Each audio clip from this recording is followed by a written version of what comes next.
Обзоры. Это стало неотъемлемой частью культуры в интернете, ставшей контентом, которым занимаются люди, высказывая свое мнение на разные темы и идя своим путем. Кто-то делает обзоры на фильмы, вдохновившись ностальгирующим критиком, бэдкомедианом или другими известными ютуберами. Кто-то на музыку, книги, технику или на еду. Но что никогда не пропадет из поля зрения, это игры. Это то, что больше всего людей будут смотреть, и спасибо за Джеймсу Рольфу, зародившему серию АВГН, или же злобный видеоигровой задрот. Вы могли видеть его в разных озвучках, от Зибуро, РВ или от игрового чуланчика, пока не пришлось ему скрыть видосы по причине того, что Screen Media начала бросаться претензиями за нарушение авторских прав. И хотя это видео не про эту студию с ее сомнительной репутацией, но вы с легкостью при поисковом запросе найдете разбор на эту тему, если она вас интересует. АВГН стал известным не только благодаря тому, что такой контент был чем-то новым, но и тем, что он разбирал плохие игры, расталкивая мысль о том, как должны быть игры, правильным с юморком, выстебывая абсурдные вещи, изображая, ну вы как правильно поняли, задрота, сидящего за своей комнате, эдакого коллекционера игр, кричащего озлобленного в экран. Все это, конечно, обстрелялось матами и жестью. Я засуну эти игры тебе в жопу! Бэтмен меч Джокера! Бэтмен возвращение Джокера! Бэтмен навсегда! Бэтмен возвращение Джокера на Game Boy! И последний в списке — Бэтмен на Commodore 64! Конечно же, большая популярность принесла с собой волну ютуберов, вдохновившихся его контентом, и делающим что-то неподобие, но добавляя и свои идеи. Не обошлось без клонов, пытавшихся походить на своего кумира, повторяя все в точь за ним, включая его мысли и стиль. Но знаете, как сейчас присутствует в ютубе канал, похожий на Маразма, Деда, ну и других. Были более удачные вроде Спуни, и Red Gamer, Arcmake 21, Джон Трон, ну и другие. Но некоторые были странными, встратами или просто пародийными. Но я вам расскажу об одном персонаже, который стал поводом для насмешек в LOLcow. Из привычного обзорщика, вдохновившийся АВГН, стал сталкером, которого в сети нет. Это, дорогие друзья, история про Game Dude.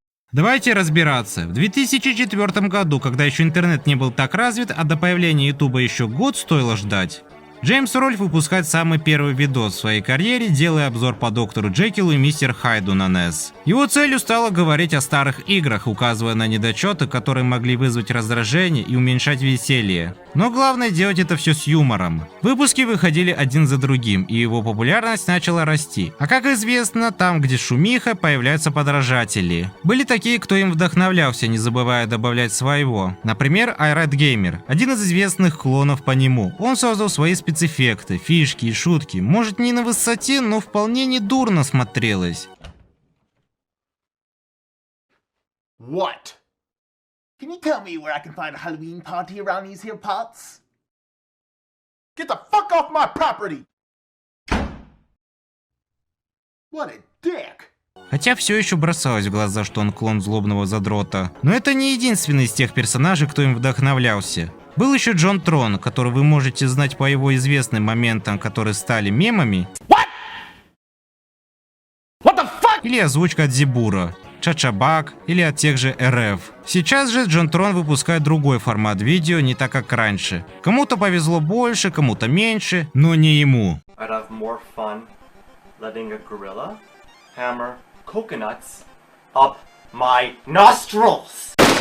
Александр Джаред Ханс Бадер, канадский ютубер, взявший никнейм Александр 4488. Потом взял псевдоним Game Dude, делая обзоры игр, вдохновленный Джеймс Рольфом. Первый раз на ютубе он появился 30 мая 2007 года, но видосы начал загружать в 2008 и начал делиться ими на форуме Digital Press. Первым его постом, связанный с каналом, был 4 августа 2008 года, где написал так: «Вдохновился задротом, назвавшим себя злобным игровым гиком. Обзорщик игр, которому всего 1 месяц без опыта работы. Новичок на ютубе. Посмотрите видео раздраженного гика на ютубе. Дайте мне знать, что вы думаете». Пользователи под его постом начали писать, что у него ужасно звучит голос с неправильными ударениями в словах, плохо написанный сценарий, неубедительная актерская игра, а кто-то критиковал за то, что он кажется однотипным и неинтересным.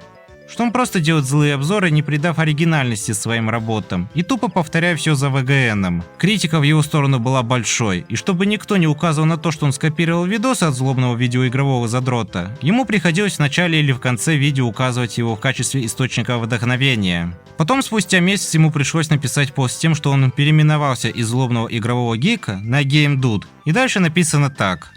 Я занимаюсь обзорами видеоигр уже 2 месяца. Я никогда не писал сценарий, не озвучивал, не монтировал видео и почти не пользовался видеокамерой. Так что не жалуйтесь, если вам не нравятся мои видео. Я всему научился сам. Однажды я просто случайно взялся за это. И если вам не нравятся мои видео, я приму логичную конструктивную критику, но не оскорбление. Кроме того, ни у кого нет оправдания, за что он не смог сделать так же хорошо или лучше, чем я. Ведь я сделал это с нуля самостоятельно. Все мои видео вдохновлены АВГН, и он сделал одно из них своим любимым и написал в ответ письмо, в котором сказал, что ему нравятся мои видео. Лично мне они не нравятся по тем же причинам, которые могут не нравиться вам. Помните, что все недостатки — это пережитки прошлого, потому что сегодня я поступил в киношколу Ванкувера, так что все эти видео могут просто не существовать. Я буду стремиться к лучшему и никогда не сдамся. Завтра будет первый день, когда я надеюсь чему-то научусь и мне не придется кропотливо учиться самостоятельно. Поверьте мне. Это было мучительно, учиться самостоятельно, и это по-прежнему будет страданием. Делать качественные обзоры видеоигр. Да, мой голос раздражает, а актерская игра отстой, но все изменится. Подпишитесь, если хотите. Моя цель — делать качественные обзоры, как у Задрота, но быть оригинальным. Я выложусь по полной, добавлю туда несколько историй с живыми актерами, но не буду копировать. И может быть у меня даже появится своя музыкальная тема. Я думал о том, чтобы какой-нибудь чувак играл на пианино и пел, или что-то в этом роде. Нет, он не будет играть на гитаре по очевидным причинам. Мне нравятся все обозреватели видеоигр, но особенно те, кто насмехается. Задрот король, да здравствует задрот!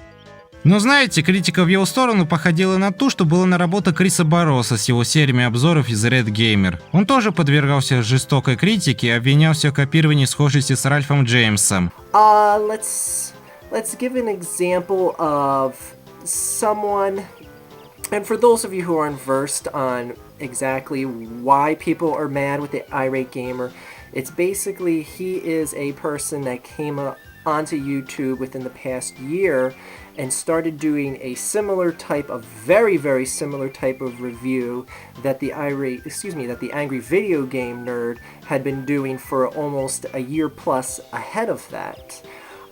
Similarities even extended as far as to using exact dialogue in the reviews, and dialogue of course is quoted similarly in a lot of things. It's just the fact that a lot of this was ad-libbed profanity from the irate gamer that was quote-unquote ad-libbed, even though it was a spot-on match to stuff that the angry video game nerd said. Такие же проблемы со сценарием, с тем, что он не углубляется в игры, а лишь тупо придирается к мелким деталям. Он, конечно, добавлял кое-что от себя, и пусть людям он не нравился, и ненависть в его сторону была слишком завышена, но сейчас занимается другими делами. А вот Александр не особо-то и продвинулся в своих достижениях. Контент выходил сомнителен, и даже когда он снимал обзоры об играх, о которых не говорилось ранее, это не спасало ситуацию. К тому же он вел себя противоречиво в своих обращениях. Например, в одном посте он напрашивается на критику, а в следующем вдруг просит не писать про него гадости, ведь он только начинает снимать обзоры, и не стоит его критиковать. И такое странное поведение прослеживалось не только в его обзорах по играм, но и в самом поведении в сети. Александр в комментариях под видосами АВГН и Red Gamer начал саморекламироваться для привлечения аудитории, что бесило зрителей. Но что еще больше раздражало, так это то, как Александр перевыпускал видосы, изменяя малозначительные детали по его же взгляду. Если ему не понравился конечный результат, то он просто брал и вырезал его, или переснимал фрагмент, который мало что значил. Oh man. Sonic Riders.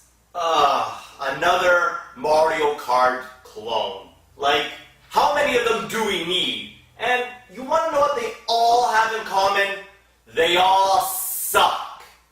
Now, I guess this one isn't really a Mario Kart clone. I mean, it's a futuristic hoverboard racing game, but it might as well be. Oh boy. Oh boy. Oh man. Sonic Riders. Like fighting Sonic? Never mind. Ignore these cool sound effects. They're nothing but a lie. Yeah, the graphics are decent, they're bright, colorful, and shiny, and the frame rate is pretty good, but the game is still a mess. Oh boy. Oh boy. Oh man. Sonic Riders. Graphics are decent, but the game is still a mess. К тому же приходило много уведомлений тем, кто на него был подписан. За счет того, что если видос имел низкую оценку меньше 3 звезд, он перезаливал его до тех пор, пока оценка не достигнет 5 звезд. Да, раньше в ютубе вместо лайков и дизлайков была шкала оценки. Также в сети существовал тезис о том, что Александр был фури, а все потому, что он делал обзоры по платформенным играм с антропоморфными зверями, вроде Крэша, Соника, Рокки и Бульвинкля или Наспайра. Что звучит по мне очень странно. Была еще такая шутка в его сторону, что он якобы пасовец. Все это произошло в одном из комментариев, которые по ошибке об этом написали в интервью, и спросили его об этом в шутливой форме. В интернете нет подтвержденной о том, что он является частью сообщества этих пушистиков. Он знает о нем, но не находится в нем. Хотя есть ролик с рекламой Бургер Кинга. Hey, I got PK! Oh, sweet. Man, there's onions in this. They must have made a mistake. That can't be right. I mean, Burger King always makes it my way. Well, maybe somebody messed up this time. Or maybe this is all a dream. Oh, please. If this was a dream, you could do more than just put onions in your burger. Turn yourself into a talking animal. A talking animal? What's the matter with you? Burger King, have it your way. Hey, are you gonna wake up soon? You're leaving furballs in the drain. Sorry. Я говорил вначале, что Александр студент киношколы в Ванкувере. Так вот, даже тут им не были довольны. Можно это было понять из текста однокурсника. Насколько мы все можем судить, он не только зря потратил свое время и деньги. И эта программа ни в коем случае не является дешевой или низкокачественной. Он научился некоторым базовым навыкам работы с зеленым экраном, цифровому композитингу и редактированию звука, но никак не расширил свои интересы. Все то же старое дурацкое дерьмо о глупых забытых видеоиграх. У него есть потенциал сделать гораздо больше, но он предпочитает продолжать идти по этому нелепому пути, из-за чего он занимает последнее место в классе по качеству работы. Он ходячая шутка, и все считают его работу самым низким показателем для всей школы. Поверь мне, он больше не нуждается в критике. Критика как снежный ком, только росла и росла, а вместе с ней троллинг. Тролли есть у каждого, но они готовы из тебя выжимать соки, тратя твою жизнь впустую на споры и объяснения с ними. Все знают, как их можно одолеть. Не обращать внимания и не отвечать им. Так поступил бы каждый, но не Александр. Он отвечал на это с эмоциями. Он либо писал в ответ, и тогда возрастала куча комментов с оскорблениями, которых было больше, чем просмотров. Либо делал видос под видом хейтера, критикуя тролля. Подождите, я где-то это уже видел! Ну что, ребята, всем привет! Сейчас мы посмотрим с вами мое старое видео, которое я делал 6 лет назад, которое также посвящено играм про Джимми Нейтрона. Под некоторыми постами он делился инфой о том, что ему написал сам Джеймс Рольф, и положительно отреагировал на его видео. Но по итогу в интервью один чувак спросил Рольфа об Александре и в ответ сказал так.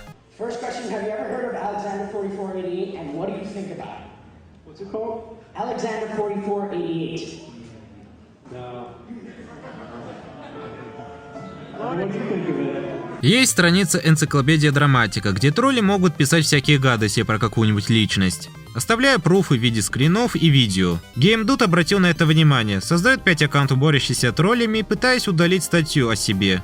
Но его за это заблокировали. Вопрос: зачем нужно воевать с ними, если ты для них останешься клоуном и жертвой, совершая подобные ошибки? Потом тролли сделали положительный саркастичный пост, говоря, как он хорош в обзорах. Что забавно и печально, Александр как боролся с критиками и троллями, так и остался ни с чем. Ему пришлось сделать видео с извинениями за свои действия в интернете. Время шло, и пока Александр и Крис Барос боролись с критикой и троллями, делая видосы подлизываясь к ВГНу, другие, как, например, Джон Трон, перешли на другой контент, а злобные обзоры начали рассыпаться. Так что дальше случилось с Александром? Продолжая выпускать свои обзоры по играм, он решает пересмотреть свой контент, изменить его, подойдя в другом направлении и занявшись актерским мастерством. Александр снялся в нескольких короткометражках, потом вел видеоблог, все еще продолжая создавать видосы по играм вплоть до 2012 года, пока не нашел свою любовь. В 2013 году у него на канале вдруг исчезли видео. Он объясняет это, сославшись на личные отношения с девушкой на одном из сайтов знакомств. Кто-то слил всю переписку с ней, в которой его возлюбленная по имени Алана отказала ему в ответ на предложение провести вместе на ночь. После этого инцидента он попытался вернуться к своей работе, но начали происходить странные вещи. Во-первых, он снял видео, на котором он танцует, показывая чайку и подпевает под песню от Джона Леннона «Воображение».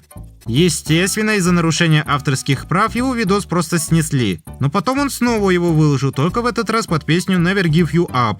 Во-вторых, Алана увидела его видео, когда один общих знакомых, который сотрудничал с Александром, скинул ей видос и была, мягко скажем, неприятно поражена. Дальше хуже. Александр, как истинный сталкер, без конца ей звонил, сидел возле кустов, ожидая, когда она выйдет. Звонил через домофон, общался с соседями, членами семьи, слонялся возле ее дома. Короче, вел себя как ненормальный. Алана была напугана всем этим и пришлось написать заявление в полицию. В итоге дело дошло до суда. Но не буду забегать сильно вперед, лучше расскажу о его втором канале, созданном после того, как основной удалили. Александр начал выкладывать видосы, в которых он бродил по улицам, подходя до животных. Hey, want some chocolate? Chocolate goose. Иногда бормоча что-то под нос или нападал на полицию, идя за машиной. Я не шучу, он ходил за полицейской машиной, эмоционально выкрикивая что-то. Ну и другие видео, о которых мало что можно сказать, разве что он вел себя странно и ненормально. Самыми известными видео на его канале стали видео, длящиеся больше часа, поделенные на несколько частей, в которых он рассказывает свою историю, попивая напиток на пляже. Есть еще одно видео, только оно длится 2 часа, и там Александр для лучшей наглядности использует игрушки. Все это одно повторение пересказа событий со стороны Game Dude. И скажу так, если вы хотите уж так посмотреть на то, как Александр рассказывает историю о встрече с Аланой, потратив время впустую на то, как он докапывается до чаек, или как позади него люди обходят его, попадая в объектив,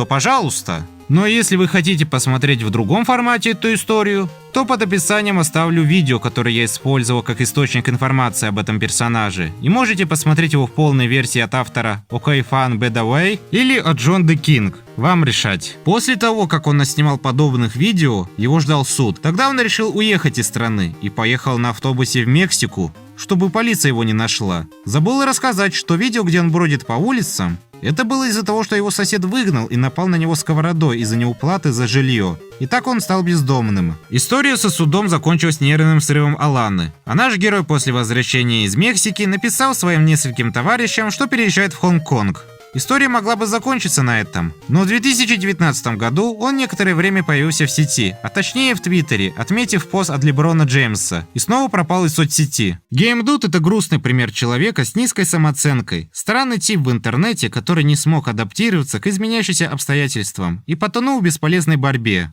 Он в целом мог бы раскрыть свою творческую натуру, и вроде бы даже овладел навыками монтажа, актерской игрой и явно очень старался вписаться, но его будто куда-то не туда свернуло. И пошло-поехало. Пытаясь добиться любви от женщины, которая ему отказала, он совсем сломался. Но знаете, я думаю, это даже к лучшему, что он покинул сеть.